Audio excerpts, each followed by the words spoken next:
Hello, and welcome. I am Edwin, the digital avatar for Paraban's electronic evidence examiner platform. I will be your guide as we explore the powerful and intuitive functions of E3.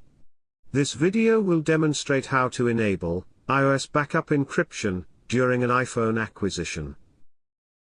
To begin, connect the iPhone to the PC running E3. Run the acquisition wizard. Click the icon of the auto-detected device and select Full Logical Acquisition. E3 will detect that the iOS backup is not encrypted.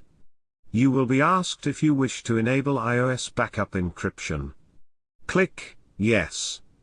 To enable encryption on the devices with iOS 13 and higher, you must turn off the passcode. In the Set Password window, enter and confirm the password to enable iOS backup encryption. Click OK. The acquisition of the encrypted backup starts.